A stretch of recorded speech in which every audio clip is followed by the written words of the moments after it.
Your headlines, your campus, your voice. Presented by RMU students for RMU students.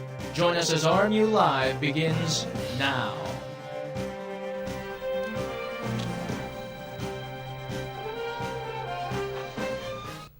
It's beginning to look a lot like winter. Overnight, the first snow of the season fell over the area, with more snow expected over the next few days. No major road issues have occurred as a result of the snow, but the precipitation has led to flooding in many areas. Good afternoon, everyone. Welcome to RMU Live. I'm Jackie King. And I'm Channing Frampton. Thanks for joining us today. All over the place, snow curled with the rain, and we got yesterday lots of precipitation, and meteorologists have been concerned about the flooding. Casey Folga is here with us today with an early look at the weather. Casey? It was a wild night in the world of weather yesterday as records were broken and snow began to fall. According to the National Weather Service, as of 11 p.m. yesterday, Pittsburgh International Airport received nearly 3 inches of rain. This is the most precipitation ever recorded in a November day here in western Pennsylvania. The previous record for a November day in Pittsburgh was the 1.89 inches that fell just 5 days ago on Thanksgiving. With all the rain, rivers are on the rise. The Ohio River is expected to crest around 29 feet tomorrow morning. As of now, the Mon Wharf parking lot is out of service. Look for the 10th Street bypass to flood this afternoon.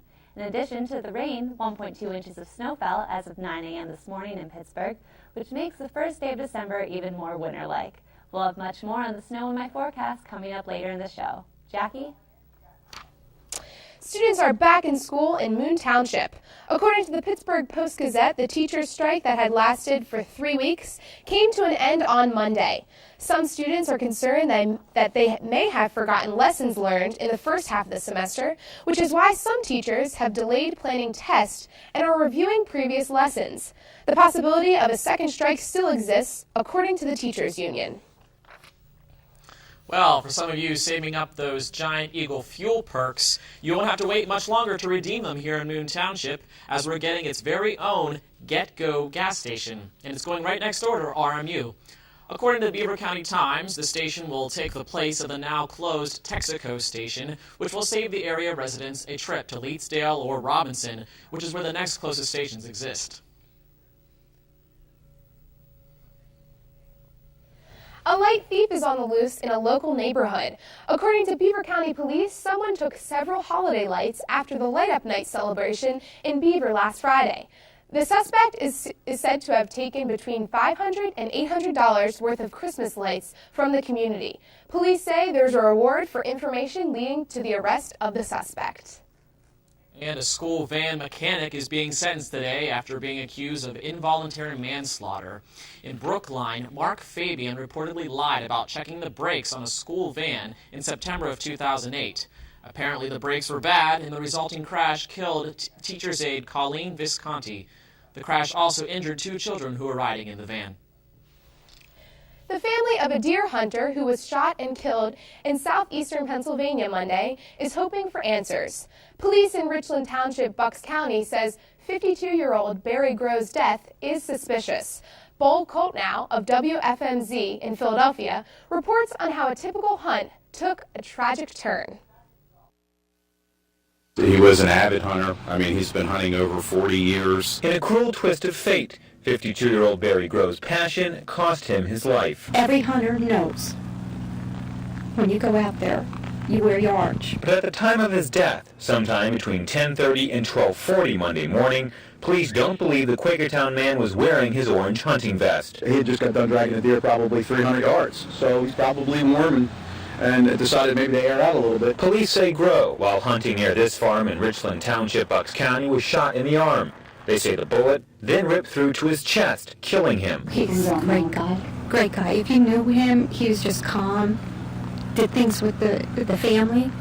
He was there. He did everything. He showed everything to the boys. Grove's family says he leaves behind 2 boys and a wife of nearly 25 years. Police are treating Grove's death as suspicious. The family, however, believes it was an accident and just want those responsible to come forward. Could have been just an accident, and that's all we would like to know, is that it wasn't on purpose. It wasn't it was an accident, maybe. We hope. Grove's family said he'd been hunting on that spot for years. Police are reviewing the hunting party who found him and others in the area to try and figure out what had happened. And coming up next on RMU Live, a rare but wild weather day for late November. And the world pauses to recognize those affected by AIDS. And Casey Folga will be back with more on her snowy forecast. Stay tuned, but first, here's a look at what happened on this day in history.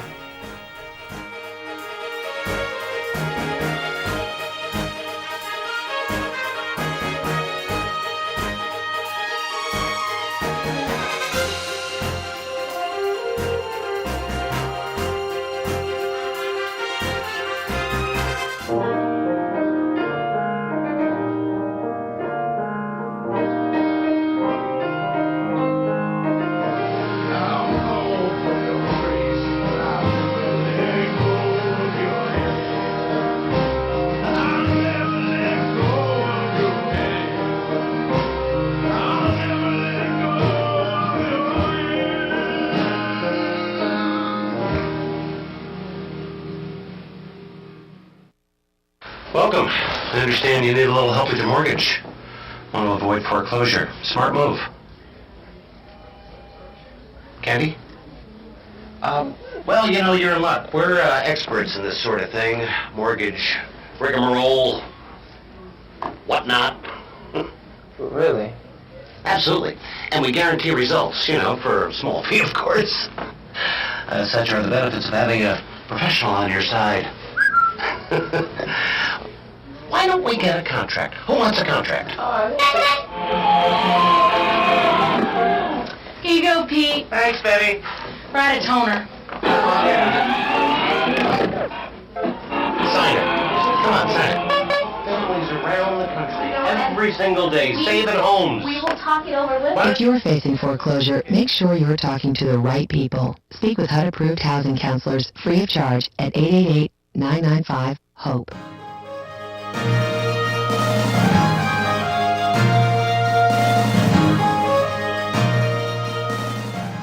Russia will have to build up its nuclear forces if the United States fails to ratify the New START arms treaty the two countries signed this year. That is what Prime Minister Vladimir Putin said in an interview with CNN's Larry King. President Obama and Russian President Dmitry Medvedev signed the New START treaty in April. The pact would cut each country's deployed nuclear warheads by approximately a third and allow both nations to resume on-site inspections.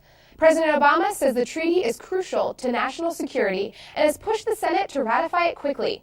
Putin says he believes President Obama has improved the dialogue between the U.S. and Russia.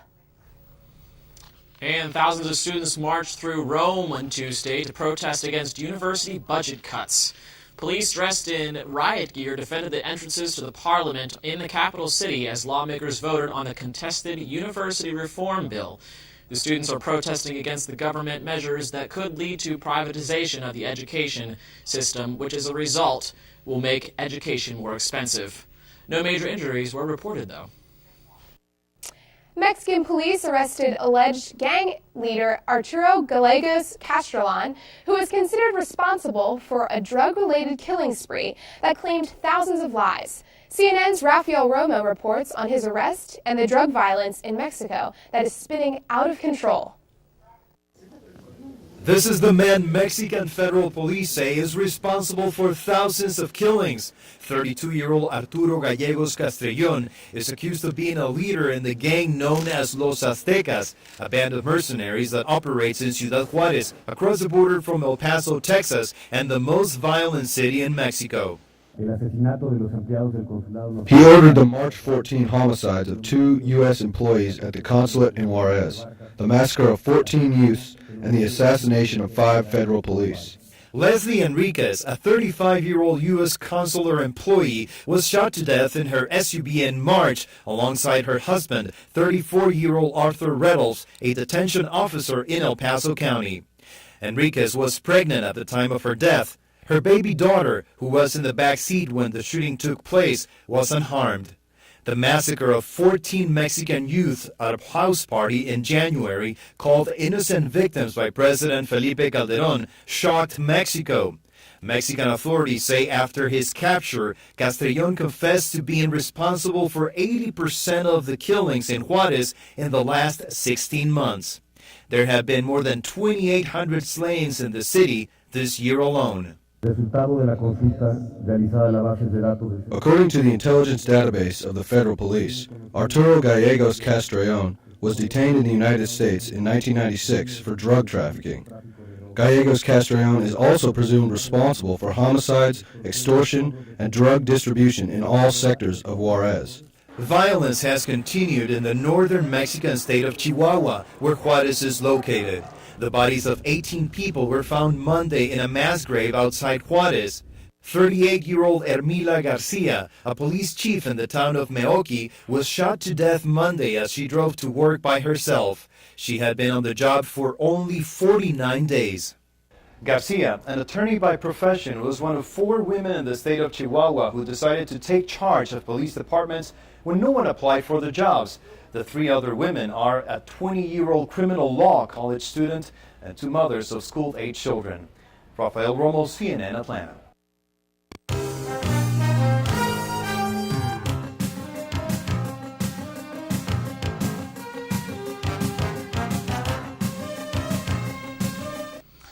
The founder of whistleblowing website WikiLeaks is now a wanted man. International police agency Interpol has issued an arrest warrant for Julian Assange in connection with alleged sex crimes. A Swedish court last week found probable cause to arrest the Australian-born Assange on suspicions of rape, sexual molestation, and illegal use of force. The warrant comes amid the controversial release of classified U.S. diplomatic messages by WikiLeaks. Assange did an interview Tuesday with Time magazine via Skype, but from an undisclosed location. If found by the police, he could be arrested and extradited to Sweden. Today is World AIDS Day, and the observation is on at the White House with the large red ribbon that is on display in the nation's capital. According to the World AIDS website, World AIDS Day 2010 is all about raising awareness and tackle HIV prejudice and help stop the spread of HIV. And the National Menorah will be lit tonight in Washington, D.C. to mark the beginning of Hanukkah. The Jewish holiday is celebrated over 8 days, and this video shows last year's lighting ceremony. Tonight's event will be held on the ellipse near the White House and will feature the United States Navy Band and the 3 cantors. And what is called the world's largest menorah will be lit tonight in New York by Mayor Michael Bloomberg. And it's been a pretty big day for weather, hasn't it? It certainly has. Lots of rain last night and unusual weather, tornadoes and all that hail kind of thing. even and wind. Yes, pretty intense. Storms slammed into Atlanta earlier, and they damaged several homes, with at least 56 homes were damaged as the storms ran through suburban Gwinnett County. Police believe a tornado may be responsible for some of the destruction, and heavy rain caused flooding on streets and freeways, with a couple of cars stuck in the high water.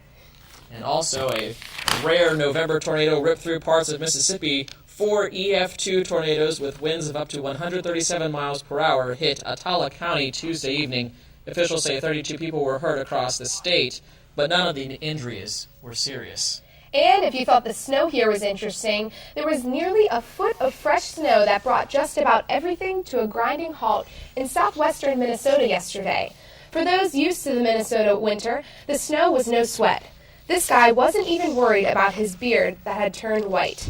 Schools were closed, and it appears most cars were staying off the road because police say there weren't too many crashes.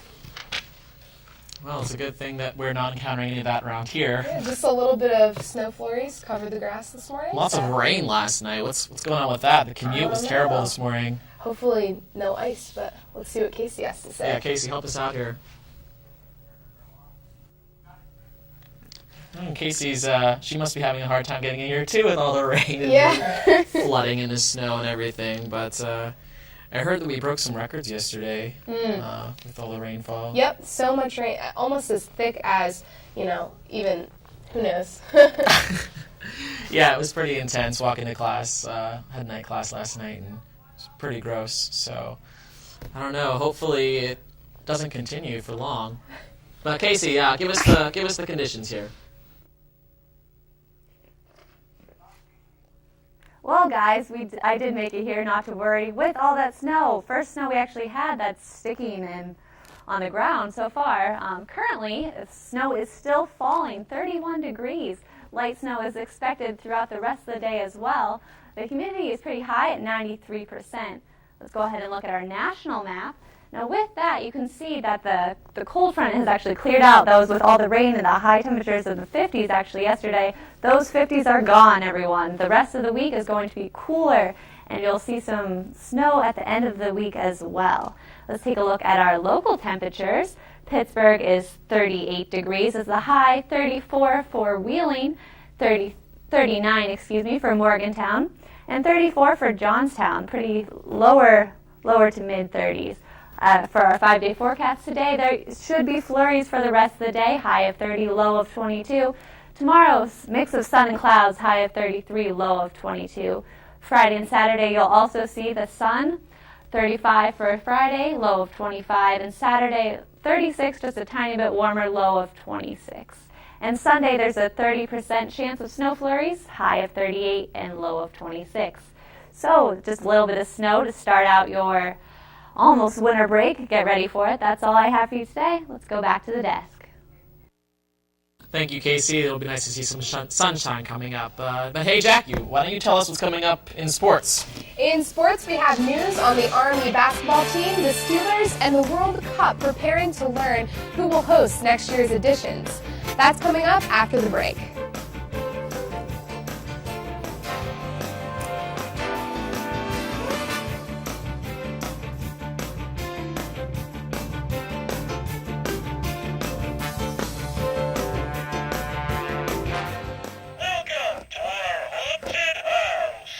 I'm Jake Neal. Tonight, a series of tornado watches across the county. Nice mask. It's very scary. Tornadoes have been popping up across Westmoreland County, Allegheny County, and the local Tri-County area, ensuing chaos and destruction. I just can't seem to scare anybody. Winds have reached over 70 miles per hour and have been known to take out power lines.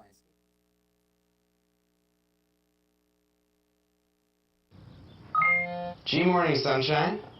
Wakey, wakey. Text me. Are your parents home later? We can hang. LUV, love you. JK. Holla back. Holla back. Holla back. Are you with your friends? That's lame. We're in a huge fight right now. XO. What'd you dream about? Something I did. Are you on your way to the mall? Lonely. Nude pics. Send me some. Text me.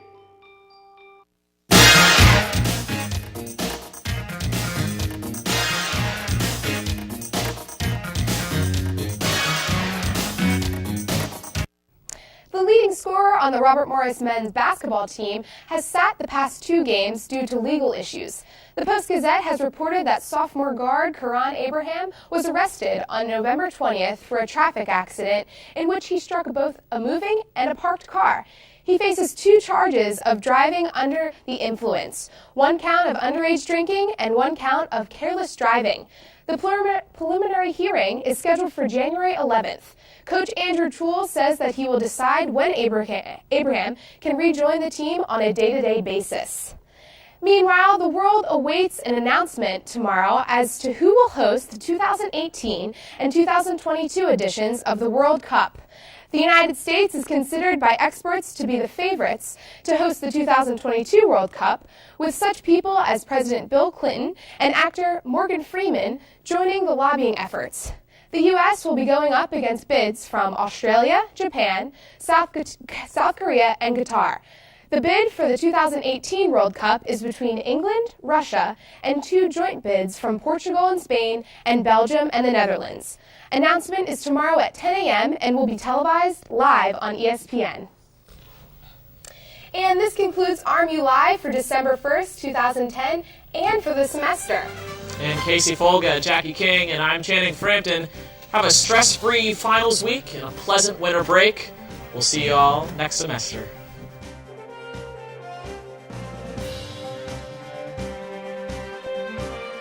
preceding program has been a production of RMU-TV and the Academic Media Center at Robert Morris University.